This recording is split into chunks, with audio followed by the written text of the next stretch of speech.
Thank you very much. I want to thank the organization, مؤتمر فلسطين Vienna, the Palestinian Austrian Congress, and I want to thank you. It's very difficult to be so ambitious and to talk about changing the world order. It is rational that it's difficult. There is a place to hope, but it's difficult to talk about that in front of maybe 100,000 martyrs, 45 tons of rebels. We owe this to Gaza. We owe this to the sacrifice, endless sacrifice of the Palestinians. And to talk about myself and also about you, I think we don't have even the cognitive and the emotional tools to absorb what is now happening in Gaza. And this is the gift of Gaza to us. That with all the suffering there in Gaza, it is there. It is not us who are suffering. Gaza gives us this rationality and these tools and this vision to talk about shaking the order. And this is what it costs. This ambition costs thousands, tens of thousands of lives. And, okay.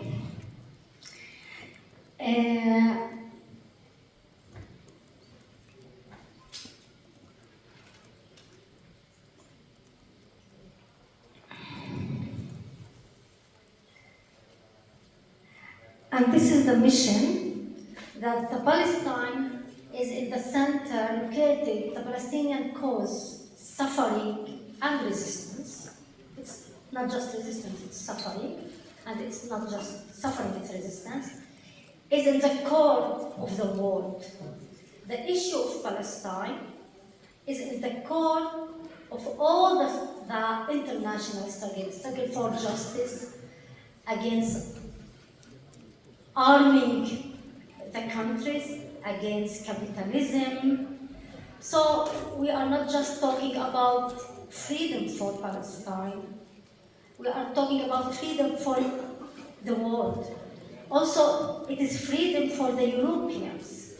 It is not anymore after the 7th of October. We cannot talk about free Palestine unless we perceive all the injustice struggles in the world as part and as connected to the issue of Palestine and to the struggle of Palestine. Bravo! Bravo! And what is clear, I think it's now more clear, that Israel is not fighting against Hamas, it's fighting against the Palestinian people. And this is so clear. The threat to Israel is the mere existence of the Palestinians, whether in Gaza, whether in the West Bank, in Jerusalem, and in the 48. And tomorrow I will talk about the case of the 1.5 million Palestinians within Israel who never throw stones, and still we are a threat to Israel. And one of the most clear and obvious conclusions that yes, Israel is not a democratic state. It is a colonialism, and colonialist entity cannot defend itself.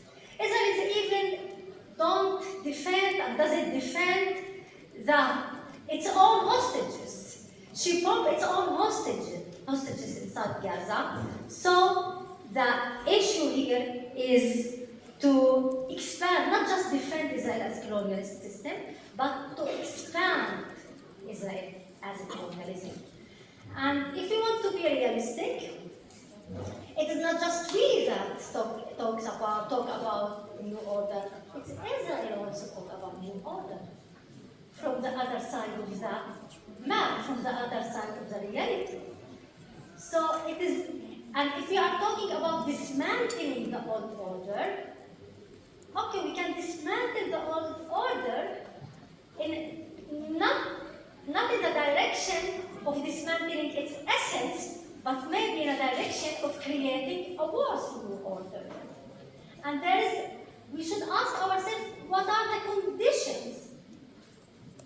which after shaking, and there is this world order is shaking, but what are the conditions that the outcome of this shaking will be a better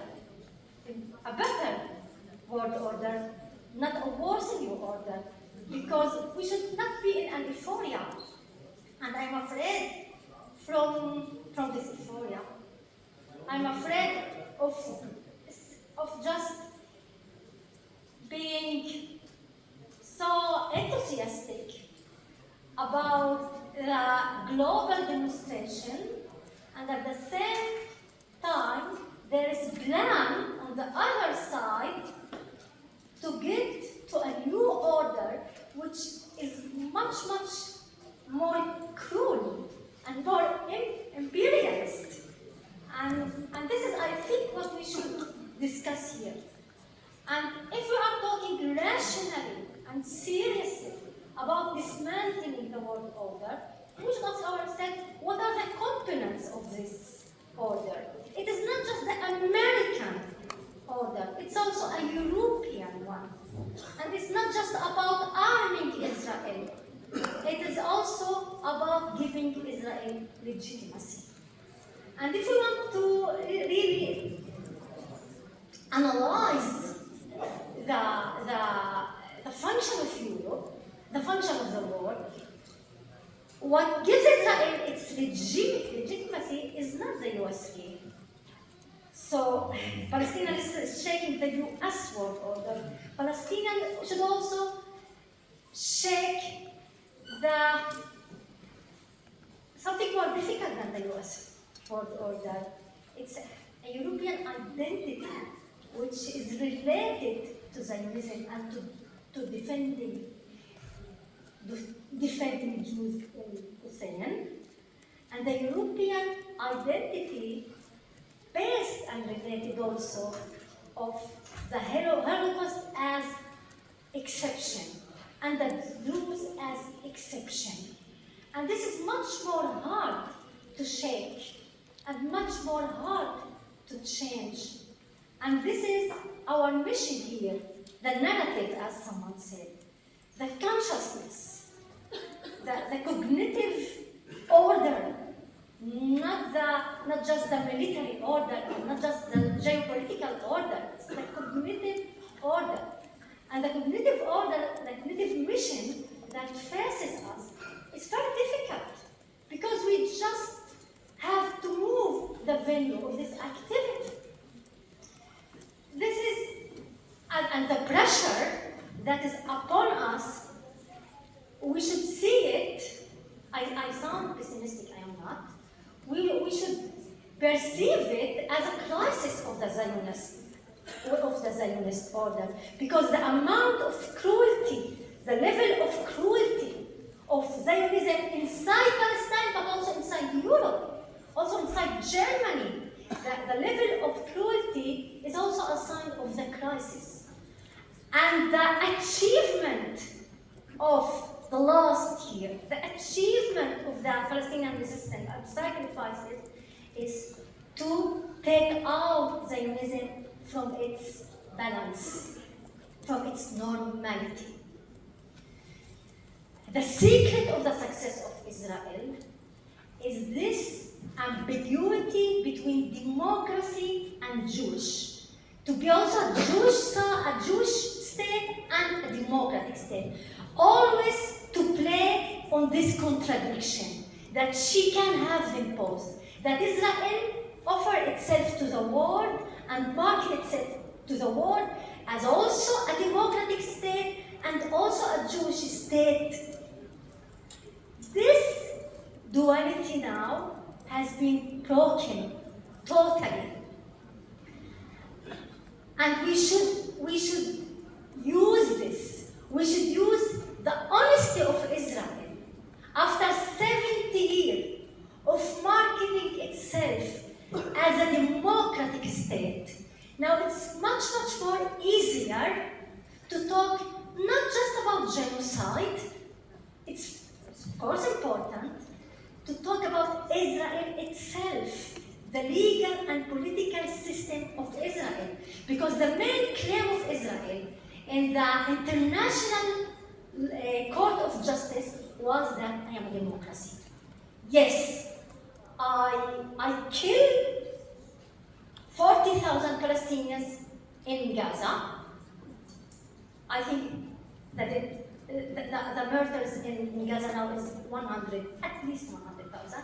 Yes, I do that, but this is because the justification that I am a democracy which defends itself. Unless we address this claim of a democracy, because for the European, yes, you can be a democracy and kill the Palestinians. Both goes together. You can be a democratic state and you can kill the Palestinians because we have been humanized, not just inside Israel, but inside Europe, inside this order, inside the world order. So, talking about atrocities and about cruelty is not enough. I would not even place it in the heart of our discussion, in the heart of our strategy. In the heart of our strategy should be to analyze this claim of Israel as a democracy. And as I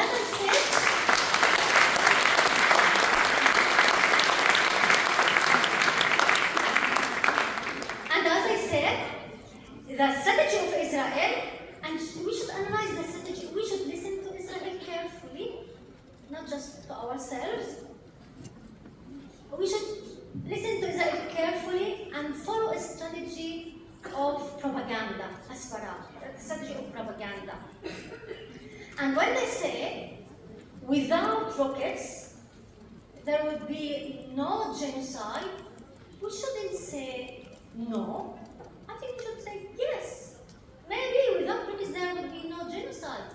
But without rockets, there is the whole system of daily killing of the Palestinians. There is no other option than to kill Palestinians.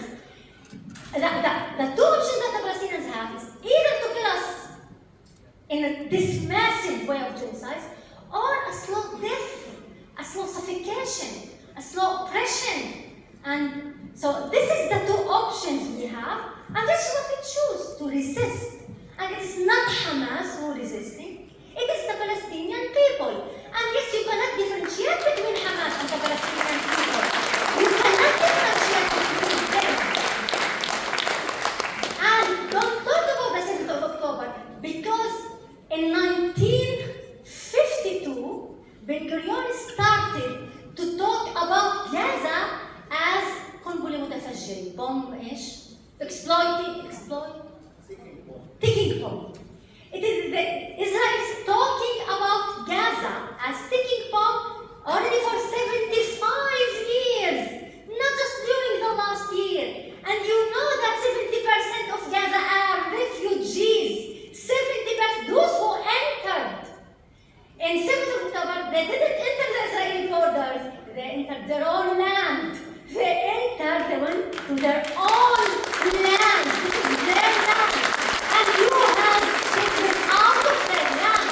And this is the issue. Again, Israel was always afraid from Gaza. And it is afraid from this narrative of going back to the roots of the case. And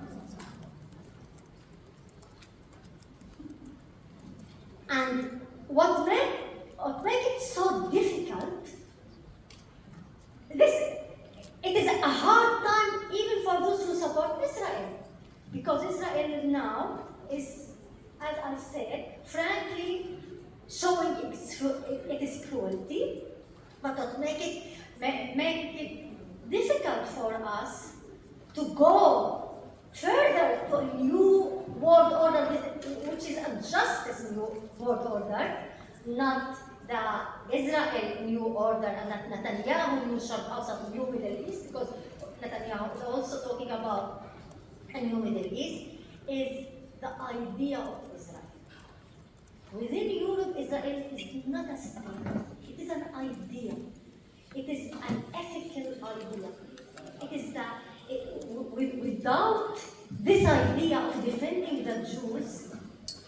Germany would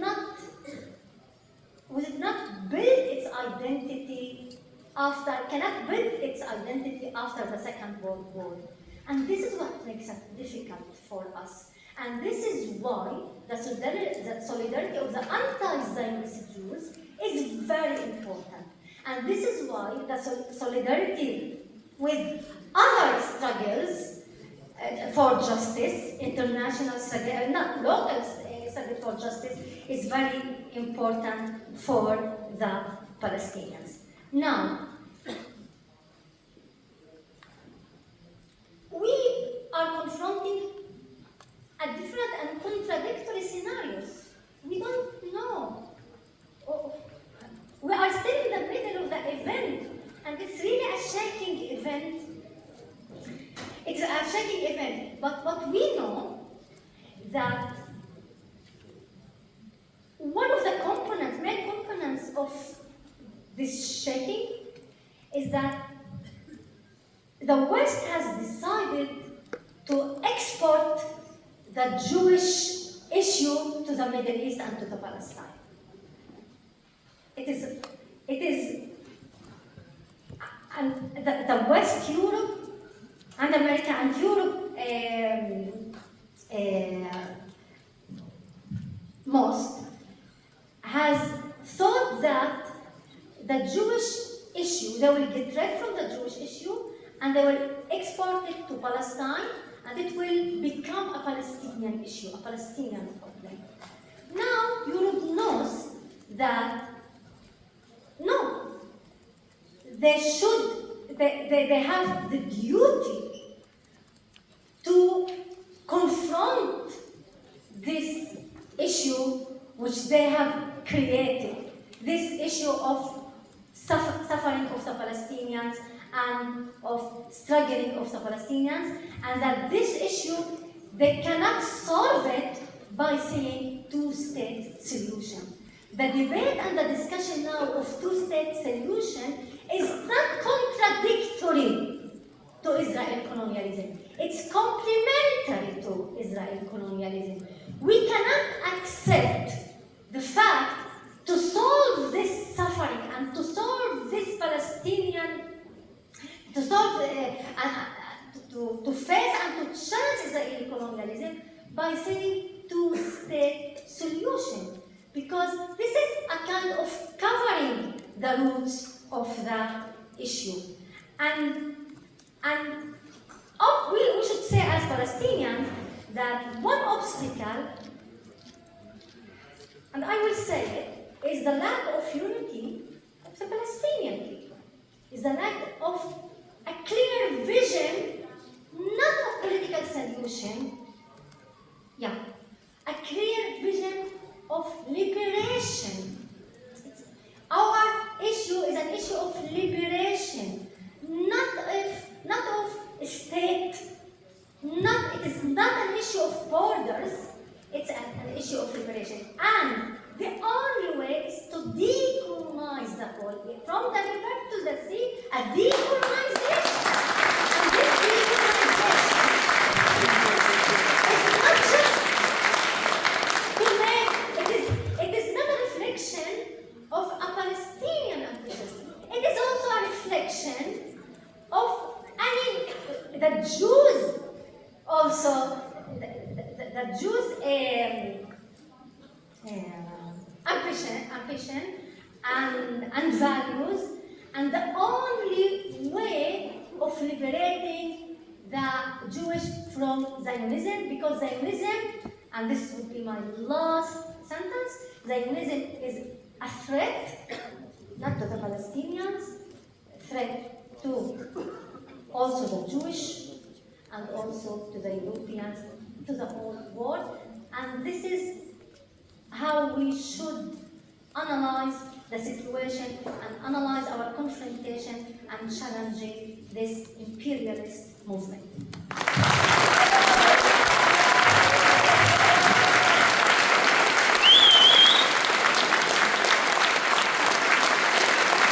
Thanks a lot, Annie, for speaking also to